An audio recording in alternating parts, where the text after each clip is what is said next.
Ahoi, alustame siis järgmise intrigeeriva paneeldiskussiooniga ja tänaseks teiseks erialaks on siis mereveonduse ja sadamatöö korraldamine. Aga mis seal ikka, saame tuttavaks, et alustame siit. Pean ma püsti tõusma? Ei pea, ma korraks tõusin lihtsalt. Okay. Mina olen see kõige ülemine seal inimene, siis Tõnis Unt, tere. Ja mina olen selle õppekava mereveonduse ja sadamatöö korraldamine programmi juht. Tere, minu nime tegelikult ei ole seal, et mina olen Anette, küll aga mitte Maria Sults, vaid Berendsen ja mina olen 3. aasta mereveonduse ja sadamatöö korraldamise tudeng. Tere ka minu poolt, mina olen Kristiina Peterson ja olen mereveonduse ja sadamatöö korraldamise eriala vilistlane. Ja nagu näete, siis meil on järjekordselt väga huvitavad esinejad siin ja järjekordselt on mul siis palve teile, et näete oma selja taga QR-koodi, millega on siis võimalik esitada küsimusi meile ja siis parimale küsimuse esitajale on järjekordselt siis väike selline auhinnakene, et tuleb hästi huvitav ja intrigeeriv vestlus, seega küsige ka ja vastame teie küsimustele. Aga Tõnis, äkki räägiksime natukene erialast, mis asi see on? Mulle kui valdkonna kaugel inimesel tundub, et veits nagu logistikaga seotud, aga mis värk selle mereveonduse ja sadamade korraldamisega siis tegelikult on? Tegemist on muidugi arusaadavalt kõige huvitavama erialaga Mereakadeemias ja Tehnikaülikoolis üldse. Et paljuski nimi ütleb tegelikult ise ära, et kaudselt on jah, seal võib-olla logistikat, mitte võib-olla aga kindlasti, aga ikkagi meie keskendume oma õppekavas meretranspordi korraldamisele ja ütleme siis laevade liikumisele. Meie küll ei juhi laevu, me korraldame seda, või korraldaksime seda, kuidas laevad liiguvad, kuhu nad liiguvad. Ja olulisel kohal, nagu nimigi ütleb, on ka siis sadamate töö, kuna see on nüüd selline koht, kus laevad peavad kuhugi selle kauba tooma ja kus nad peale võtavad. Ja see tuleb kaup siis kuhugi edasi viia, et ega see kaup ju sadamasse ei jää. Ja siis tegelikult selline sadama kui ühe olulise sõlme töö korraldamine mõlemas suunas on tegelikult väga oluline. Et kaup edasi liiguks, et ta jõuaks õigel kohale. Ja ma olen lühidalt kõik, muidu ma olen ka õppejõud, et siis mul tavaline taks on 1,5 tundi rääkida, täna teen lühidalt siis. Et kui järjekordselt ma arvan, et lööme käed kokku ja sõime lepingud ära ja tulete akadeemiasse, siis saate Tõnist veel pikemalt kuulata, et väga palju huvitavat juttu tuleb siit sellest. Mitmel aastal kohe, nii et mitte ainult 1 aasta. Mida rohkem, seda parem, ma arvan. Aga Anette on meil siin värske tudeng, kõige värskem tudeng meist, et äkki räägi natukene sellest köögi poolest, et millised need esimesed aastad välja näevad ja kas on midagi ka rasket, mis on eriti huvitav, kuidas läinud on nagu spordimehelikult küsida? No nii, mina ütleksin, et ma nii värske ei ole, et mul kohe tegelikult tuleb viimane aasta ja esimesed aastad olid täis õppimist kindlasti. Tuli väga palju reaalainetega tegeleda, just nimelt see füüsika, nagu me käisime juba seal laboris, sellega tegeleda ja matemaatikat palju. Aga hiljem tegelikult tuleb ka rohkem erialalisi aineid, kus õpitakse näiteks organisatsiooni käitumist, kvaliteedi juhtimist ja väga palju logistikat. Nii et jah, ja muidu on väga hästi läinud, et siiamaani olen rahul. Iga kord, kui tulen siia majja, siis on naeratus suul ja jah. Kui vaatad oma esimestele sammudele siin akadeemias tagasi, et kuidas sa neid emotsioone kirjeldaksid, et kas need hirmud või ootused on kuidagi täitunud või olid asjatud või kuidas sa seda praegu selle hetkel näed? Ootused on olnud niimoodi, et need on olnud kõrgemad või nagu siin on palju toredam, kui ma oleksin kunagi võinud oodata, ütleme nii. Ja need esimesed sellised hirmused, et kas saab hakkama või ei saa, et need on ka ju tegelikult asjatud, et kõik on ju õpitav. Absoluutselt saab hakkama, kõigega saab hakkama, kui sa paned enda energia ja tahtmise sinna juurde. Ja väga kena vastus. Ja Kristiina on meil selle eriala juba lõpetanud ja on sukeldunud siis tööellu ja äkki sa räägiksid lähemalt oma nii-öelda teekonnast, alustades äkki esimesest praktikatest ja kuhu sa oled praegu välja jõudnud, sest et ma tean, et on väga huvitav teekond. Ma alustan siis lõpetamisest. Lõpetasin 2021 aastal. Praktikad olid nii-öelda väga põnevad, aga neid oli ka võib-olla mingil määral natuke raske saada, aga peab olema ambitsioonikas ja töötahet täis ja pingutama ja saatma meile ja helistama ja pommitama kõike lihtsalt, sest alla ei tohi anda. Teise aasta lõpus olin praktikal Miiduranna sadamas ja edasi olin siis nii-öelda vahendusfirmat tegin Via 3 Freidis, kuhu edasi ma sain ka tööle. Olin veokorraldaja assistent küll maanteetranspordis, aga ma arvan, et see andis väga hea aimduse mulle sellest poolest ka, mida edasi siis kasutada ka enda töös. Ja edasi sain juhuslikult avati seal samas firmas mere- ja lennuvedude osakond, kus ma siis sain tööd. Tegin meretransporti ehk importi enamasti siis Aasiast Eestisse. Ja seal ma olin ettevõttes 3 aastat. Mulle väga meeldis, see andis nii palju juurde mulle, kinnistas mu teadmisi kõike, mis ma Mereakadeemias saanud, võib-olla pani isegi takkajärgi mõtlema, et mida ma oleks võinud veel rohkem siin olles teha ja aineid võib-olla rohkem osadesse süübida rohkem või teada nende tagamaid, sest siis ma sain aru, et miks mul neid päriselt on vaja, et kui ma koolis olin, siis ma ei saanudki aru, et ma lihtsalt õpin seda, aga milleks seda päriselt vaja on. Siis eelmise aasta juunis saab nüüd aasta täis, kandideerisin Transpordiametisse, merenduse arendamise konkurentsivõime osakonda ja nüüd töötan seal. Tegelen enamalt jaolt turunduse kommunikatsiooniga, aga see hõlmab endal väga palju nii-öelda eelkõige just, mis on seotud siis Eesti lipuriigiga, laevaregistritega ja nii-öelda ka riiklikul tasandil siis asutuse poole pealt, mis Eestil on pakkuda. See tundub ju väga huvitav teekond ja praegune nii-öelda ametikoht on ka ju Eesti nii-öelda merendusele ju äärmiselt selline innovatiivne ja vajalik. Aga kui sa räägiksid lähemalt natukene, aga millal esimene praktikat võimalik teha üldse on või millal sa oma esimesed praktikaristed nagu kätte saad? Sa mõtled, millal ma esimene praktika tegin? Jah.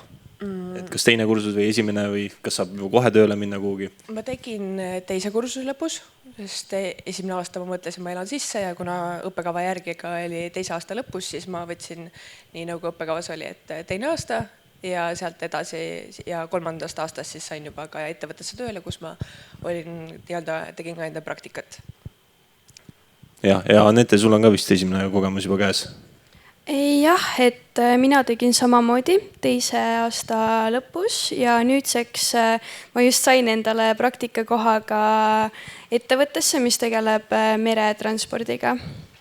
Ja Tõnis vahepeal kergitas mikrofoni, et midagi vahele öelda. Jah, ma tahtsin vahele öelda, et meil ikkagi, ütleme nii, ajad muutuvad, meie õppekava peab muutuma koos sellega, et meil algselt oli et käiakse teise lõpus.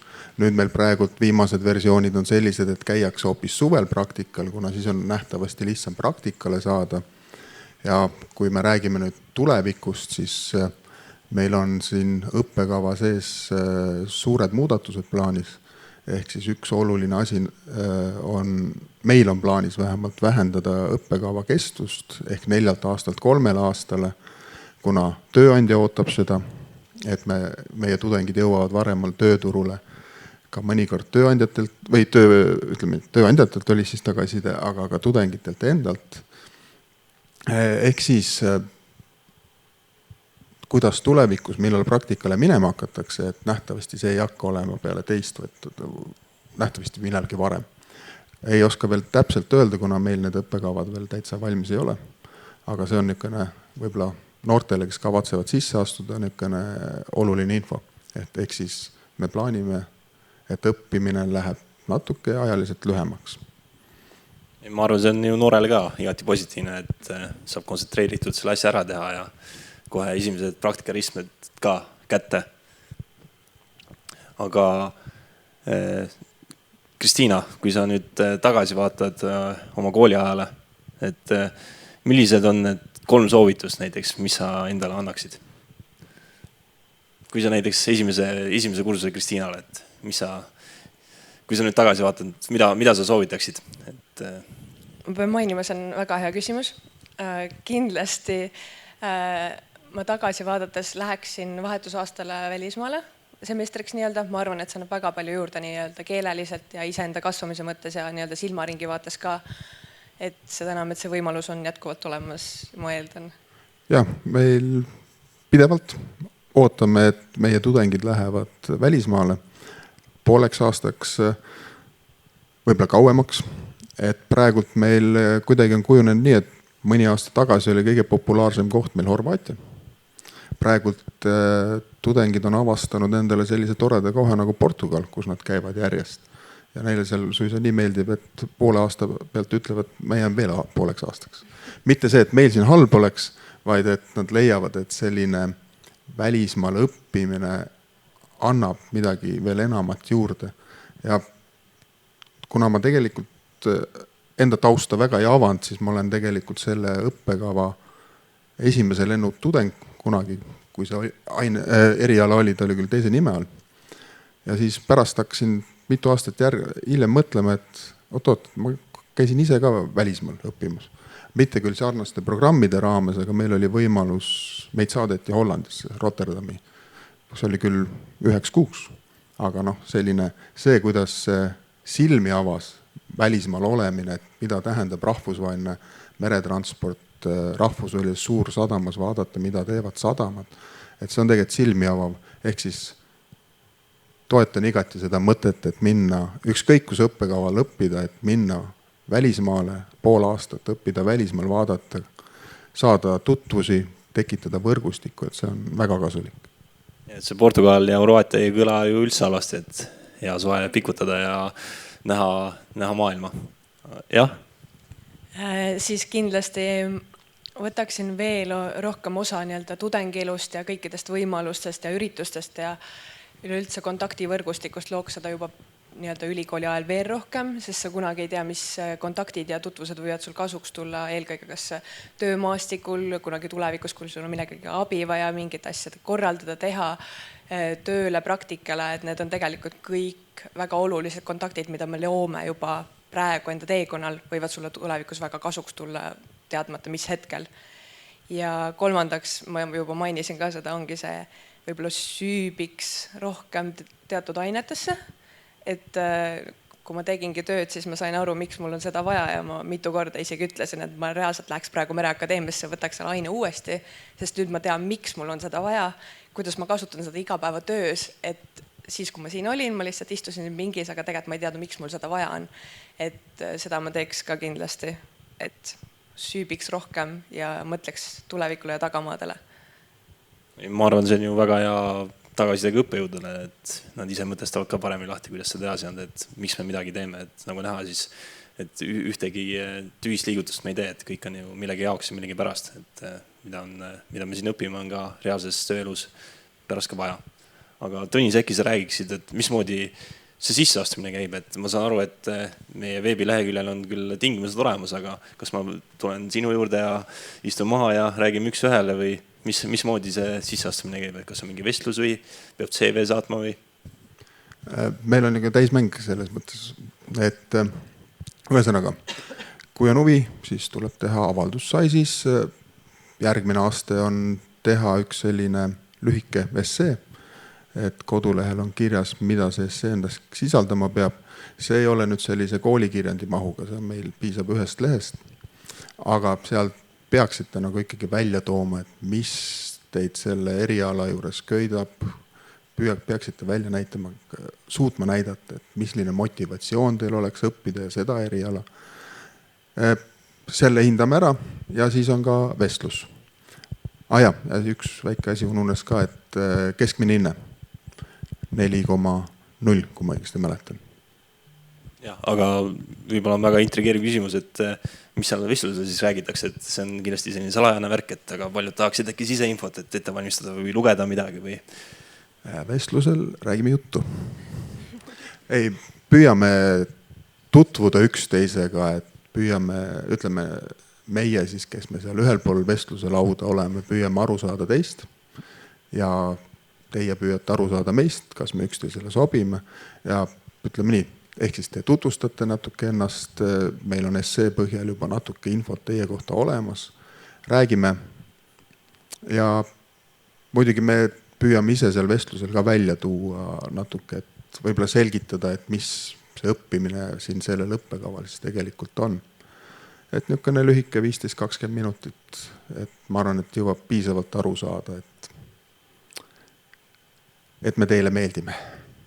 Teie meile. Paneeldiskussiooni mõõtu vestlus, aga näete, et programmijuhiga on teil kindlasti vedanud, Tõnis on selline äärmiselt meeldiv inimene, kellega saab siin ka pikemalt, et lihtsalt ma arvan, te ei tahagi sealt vestlusest lahkuda, et saate nii positiivse energia laengu, et ma arvan, lööme käed ja teeme ära. Ja, reeglina aeg läheb üle, jah. Seda enam, et numbrid olete ja statistikaga olete, seega tulge julgelt ja nii-öelda selle sisseastumise pärast pole vaja kindlasti muretseda. Aga Anette on meil ka siin väga aktiivne tudeng, kui leebelt öelda, et kas sa räägiksid, et töö ja lõbu ju käib ju käsikäes. Et kas sa räägiksidki natukene tudengelust, et mis võimalused on, kas tudengil oleks näiteks või kas praegusel õpilasel oleks võimalik ka nii-öelda seda koolielu avastama kuidagi tulla? Absoluutselt. Nagu te kõik teate, siis Mereakadeemia on osa TalTechist. Meie suur pere on osa TalTechist ja TalTechis on, ma nüüd õigesti ei mäleta, mitu tudengiorganisatsiooni meil on. Kas sa oskad mulle öelda? 37. 37. Pluss miinus 3. Ja, et meil on kõikide valdkondade jaoks tegelikult olemas erinevad organisatsioonid ja meie Mereakadeemia inimeste jaoks on eelkõige olemas üliõpilaskogu, mis on olemas ka kõikidele teaduskondadele, iseenda oma. Ja meil on väga palju noori tudengeid, noori aktiivseid tudengeid, kes on sellega liitunud ning mina seal hetkel olen turundusjuht, ehk siis inimene, kes värbab uusi liikmeid, vaatab, et näitan sotsiaalmeedias, mis meil kõik on siin, näitan, kajastan näiteks ka meie kleepsud ja kõiksugused pusad ja meened on samuti meie enda loodud ning meie peamine selline asi, mis annab meile lisandväärtust, on kindlasti üritused ja nagu ka Kristiina mainis, siis tutvused, sõbrad, mälestused ja ka iseenda areng. Et kui te pidevalt korraldate erinevaid asju erinevatel positsioonidel, siis saate kogemusi, saate sõpru, mälestusi ja kindlasti annab see ka juurde nii õppimisvõimalusi kui ka pärast pingelisi näiteks eksamisessi on ju tore sellise väikese peokese teha alati, nii et jah. Aga kas sa räägiksid rohkem ka natukene tudengi varjuks olemisest, et mis võimalused sellega avanevad, et ma arvan, et peale seda paneeldiskussiooni paljud tahaksid tulla avastama ka seda eriala ja natukene koolis ringi käia. Absoluutselt, et meil on olemas võimalus tulla tudengivarjuks, minu arust sellel on eraldi selline TalTechi portaal täitsa olemas ja kindlasti kõik üliõpilased, kes praegu seal näiteks taga vaatavad, saate ennast kirja panna ja saategi panna, et milline eriala teid huvitab ja võtta endale sobiv aeg. Ja kui ei ole sobivat aega, siis kirjutage kas või inimesele nagu DM-i slaidiga ja et kuule, millal sulle sobib. Näitame teile majaringi, näitame teile, millised meie igapäevaelu. Et mitte ainult õpivõimalused, aga ka näiteks nagu siin praegu on. No siin pole ju küsimust, et mis eriala tudengi varjuks teda tulla. Muidugi on see ju mereveonduse ja salamade korraldamine ja kui hästi peab, siis äkki saate ka Tõnise loengusse, et siis on palju selliseid lisandväärtusi ühes kohas. Minu loengusse praegu tulla ei saa, sellepärast, et mul see semester ei ole loenguid. Sügisel olete kõik kutsutud. Ja sügisel olete juba tudengid, aga äkki saab mingi eraloengu kokku leppida, et kõik on võimalik, ma arvan. Aga Kristiina, vabandust. Kas sa tooksid, kas sul on mõni väga ere mälestus akadeemias, mis on tõesti selline väga südant soojendab? Ja ma ütlen vahepeal ühe vahemärkuse ka, et kuna siin uued inimesed tulid vahepeal, siis ekraani peal on QR-kood. kus saate küsimusi küsida ja parima küsimuse esitaja saab uskumatu auhinna. Parem on sealt, vähemalt süsteemi järgi. Sul pole telefoni kaasas? Või teeme sulle erandi, et varsti võid küsida. Aga teised skaneerige sisse ja siis saate uskumatu auhinna võib-olla. Okei, jah. Ma ütleks, et samamoodi see üliõpilas kogu aeg. Ma olin nii juhatuses ka nii erinevates rollides ja kõik need tutvused, mis ma tänu sellele sain ja Mereakadeemia on andnud mulle nii-öelda sõbrad kogu eluks. Ma võin öelda nii enda erialalt kui ka vanematelt kursustelt ja kõigelt sellelt. Ja kõik need mälestused, ma arvan, ongi need ühised üritused, täiesti suva kolmapäeval mingi piljardiõhtud, et sellel hetkel need tunduvad võib-olla siuke hea ajaviide, aga tagasi vaadates tegelikult on need kõige eredamad hetked ja kõige lõbusamad, mis nii-öelda muutsid selle halli argipäeva võib-olla veel lõbusamaks ja toredamaks ja kogu see koolipere ka ja siin see õhkkond, et see kool justkui natuke ongi nagu laev minu jaoks oli see antud hetkel ja praegu ka, et siin on see hõng kuidagi täpselt siuke merel olev. Ja, et Mereakadeemias on kõik erialad natukene, me oleme üks selline harmooniline perekond, kes töötab ühise eesmärgi nimel, aga näiteks kui me räägime konkreetselt mereveondusest, et kindlasti Tõnise tunnid olid äärmiselt südantsoojendavad, aga kas on veel midagi, mis oli kohe väga tore? Kas või mingi praktika või esimene praktikakogemus või esimene huvitav selline intsident või ülesanne või midagi taolist? Ma ütleks, et loengud ka kindlasti, sest need on ju suurem osa koolielust. Kindlasti Tõnise loengud, pean siin kiitma ikka ka praegu. Ja praktikat samamoodi, et need annavad tegelikult palju juurde ja mul oli väga hea kogemus ka enda nii-öelda lõputöö juhendajaga. Jüri Saarinen, kiidan teda siiamaani, et nii hea tugi, mis andis mulle nii palju julgust, et kõik see ära teha ja lõpetada ja nii-öelda suunitles mind õigele teele ja et alustada seda varakult, mitte jätta see viimasele märtsisse võib-olla või et mida varem, seda parem, ütlen mina. Ja, äkki Tõnis saab lähemalt rääkida, kuidas see lõpetamine see käib, et ained peavad tehtud olema, aga mis imeloom see lõputöö on ja kuidas see tulevikus võiks kaasa aidata tööelus? Jah, no nagu sa juba kõik ära ütlesid, et ained peavad olema tehtud ja siis on viimane väljakutse selline ilus lõputöö. Hetkel on see niisugune 40 lehte, üks väike uurimistöö vaja ära teha. Nagu öeldud, varakult tuleb ka alustada, siis on sellega hea teha. Eks me hakkame sellest rääkima õppeaasta alguses, aga põhiline töö toimub siis praeguse kava järgi alates jaanuarist. Lepitakse teema kokku, sellele põhinevalt valitakse ka veel selline võib-olla viimane praktika koht, kus andmeid kogud ja tulebki kirjutada. Ehk ja võtad siis ka selle lõputööga kokku kõik selle, mida sa varasemalt õppinud oled ja teada saanud oled. Ehk siis sellega me püüame, ühest küljest püüame meie kontrollida, aga teie püüate, eesmärk on siis, et teie näitate seda, et kuidas te oskate sellist väikest niisugust uurimistööd ka teha valdkonnast meretransport. Ja kui seda nüüd edasi mõelda, kus seda vaja läheb, või kas see õige sõna on just, aga ütleme nii, et ikkagi päris mitmed tulevad meile edasi magistriõppesse, kus on samamoodi ju magistritöö vaja teha, mis on natuke võib-olla veel suurem ettevõtmine. Ja nii nagu minagi nüüd lõpuks jõudnud olen, et tegelen parasjagu ka doktorantuuriga, ehk siis ka selline teadustöö suund. Ehk siis lõputöö on võib-olla esimene aste, lisaks oma teadmiste näitamisele ka esimene aste sellises teadusmaailmas, kus sa edasi saad liikuda.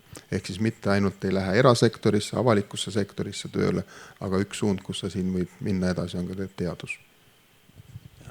Lõputöö, nagu kuulsite, igatahes mingisuguse lisandväärtused mingist asjast saada süvitsi teadmist. Aga äkki ma küsin programmijuhid, kui võib ühe küsimuse veel, et mitte keda me ootame, aga mis iseloomu omadused võiks näiteks uuel tudengidel olla, kes tuleb näiteks meremajandust õppima? Head iseloomuomadused. Et kui me vaatame, kuhu siis ütleme, tööle minnakse, et esiteks see, kuhu tööle minnakse, see töökoht võib olla sul siin Eestis, see töökoht võib sul olla välismaal. Samas sa pead arvestama, et sa ei suhtle ainult inimestega siin Eestis, vaid sa suhtled inimestega kaugelt teisel pool maailma. Et ehk siis sinu klient või sinu partner võib olla üle terve maailma.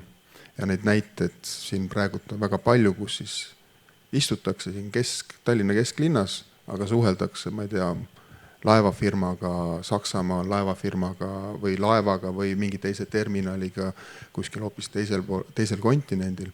Ehk siis üks asi, mis nagu tööks vajalik on ja on keeled, kindlasti peab olema valmis, lisaks keeleoskusele on suhtlemisoskus.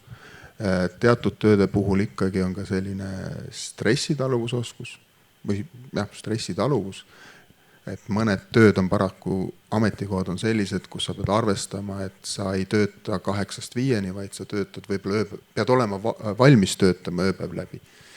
Mitte nüüd 24 tundi järjest, aga see, et sul võib iga kell tulla, tekkida kuskil probleem, et näiteks tere, nüüd juhtus niimoodi, et üks laev sõitis seal Ameerikas silla puruks, mul on seal konteiner peal, millal ma selle nüüd kätte saan, mis minuga juhtub. Ehk siis pead olema valmis ka sellisteks erinevateks eriolukordadeks.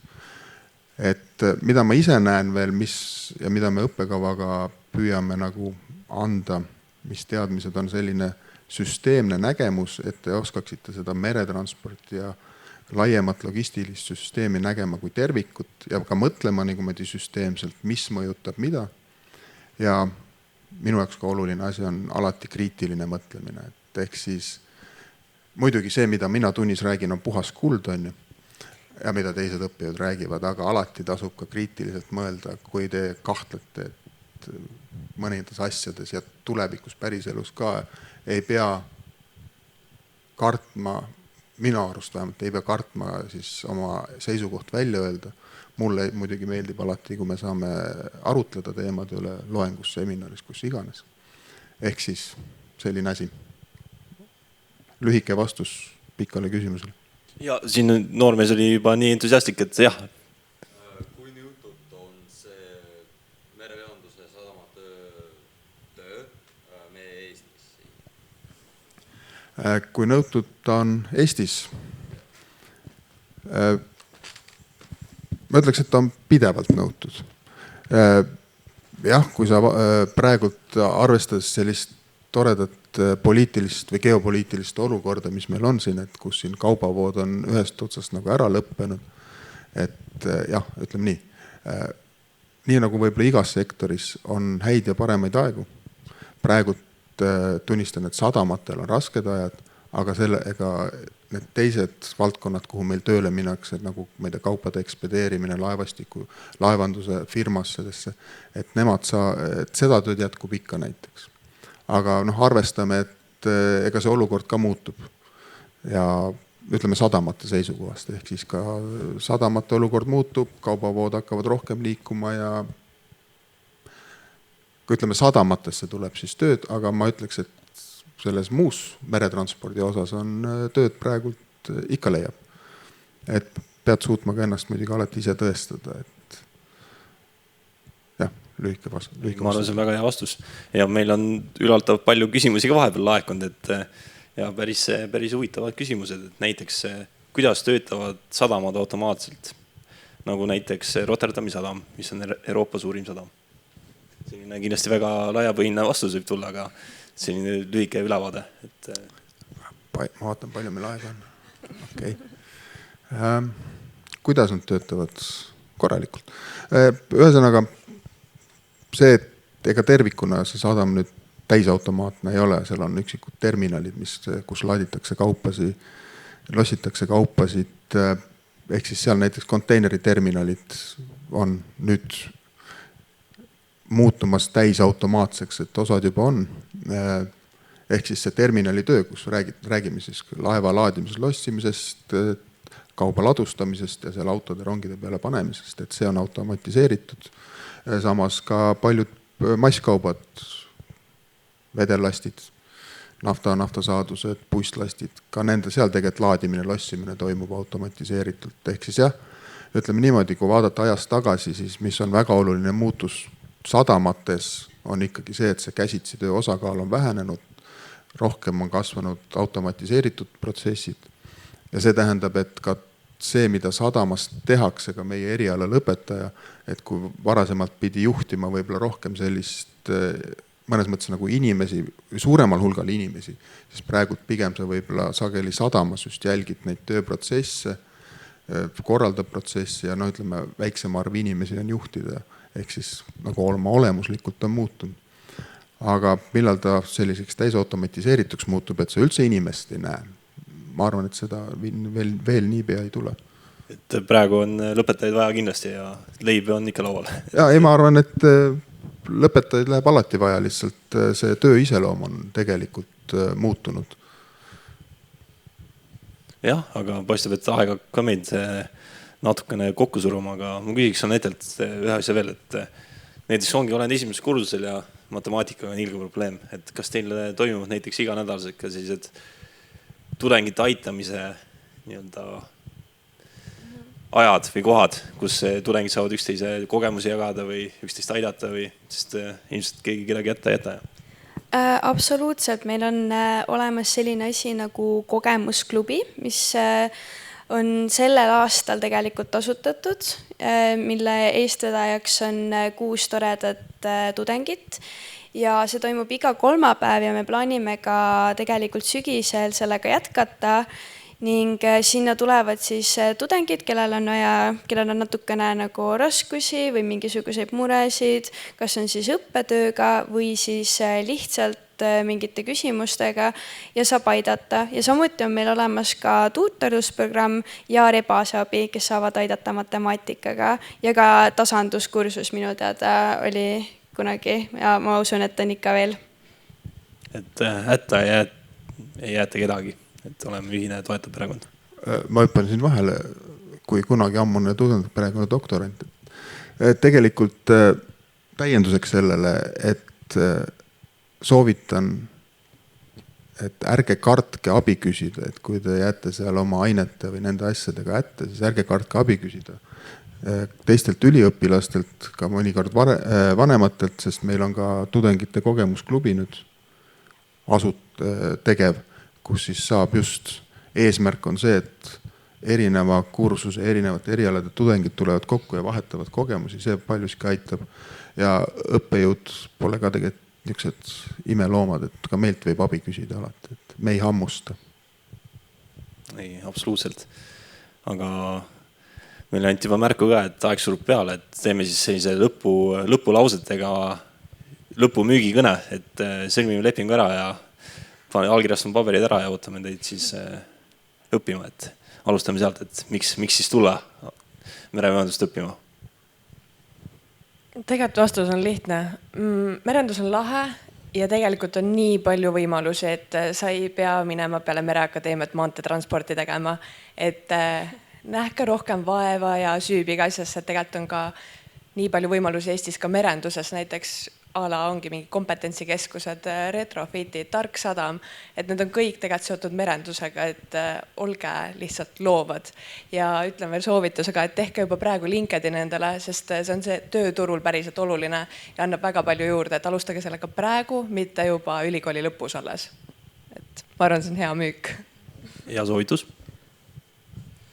Jah, mina ütlen, et Mereakadeemia kindlasti arendab inimest, et kui te tulete siia, siin on väga ilus selline merevaade, te näete ka merendust nagu süsteemi, just täpselt nii nagu Tõnis rääkis ja saate endale väga sellise tervikliku vaatepildi mitte ainult merendusest ja logistikast, vaid üleüldiselt ka tehnoloogiast.